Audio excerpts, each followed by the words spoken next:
You know the feeling, right? You're at the gym, you've totally hit a wall, and then, bam, your absolute favorite jam comes on. All of a sudden, you've got this second wind. We all do this. We use music to power through our workouts. But have you ever really stopped to wonder what's going on inside your brain and your body? Well, let's get into the incredible science behind your playlist. I mean, it sure feels like it works, doesn't it? But is that just all in our heads, a kind of placebo effect? Or is there some real hard science that explains why the perfect beat makes you run just a little bit faster or lift a little bit heavier? We're going to look at the research to find out if your playlist is just some nice background noise, or if it's a legit performance-enhancing tool. Okay, so to really get to the bottom of this, we're going to go on a journey through a whole workout session.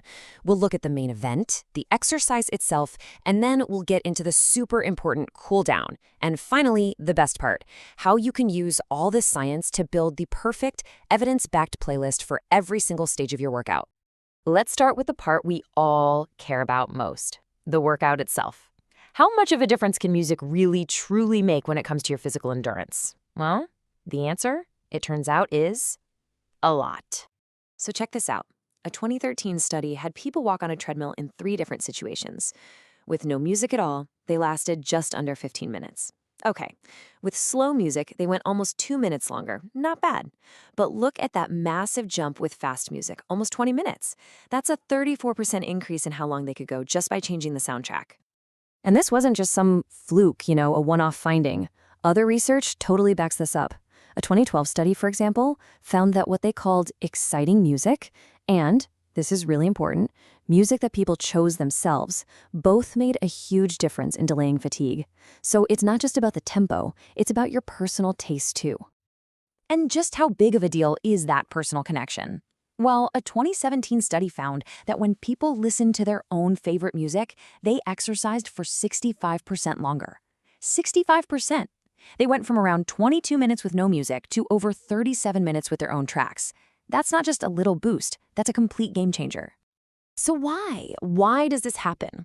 The secret isn't that the music is magically making your muscles stronger. Nope. It's all about what the music is doing to your brain and how your brain then manages that whole experience of feeling tired and putting in effort.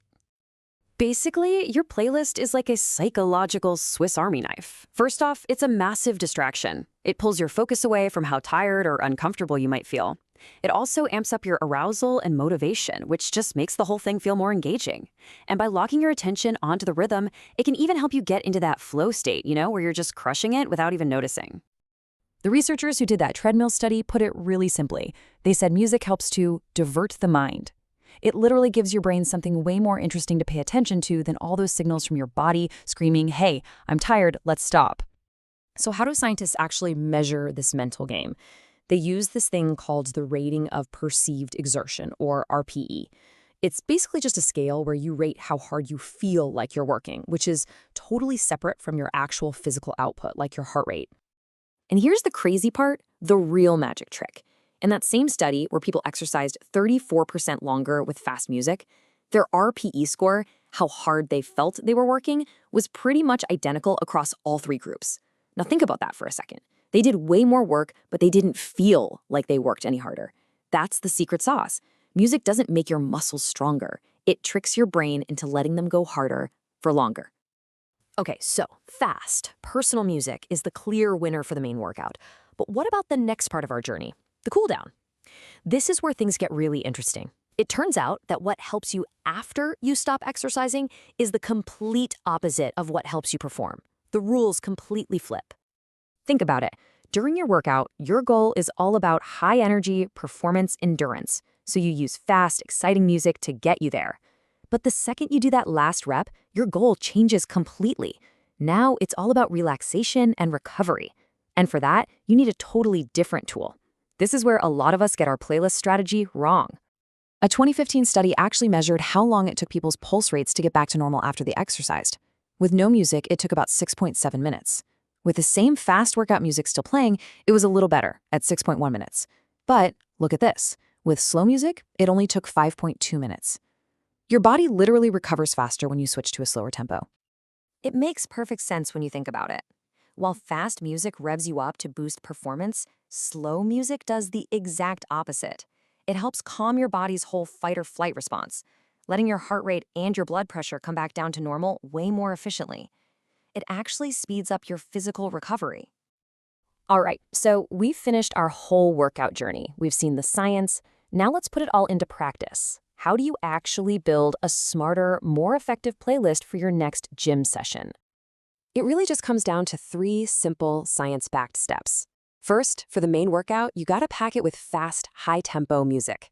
That's what's gonna maximize your endurance. Second, and this is crucial, make sure it's music you actually love. That personal connection is the key to staying motivated and making the work feel easier. And finally, and don't skip this, create a separate, dedicated cool-down playlist. Fill it with slow-tempo tracks to help your body recover faster and better. So the next time you're getting your music ready for a workout, don't just think of it as entertainment. Based on everything we've just seen, it is a powerful tool, both physiologically and psychologically, that can directly change your performance and your recovery. Your playlist, it isn't just a soundtrack. It just might be your secret weapon.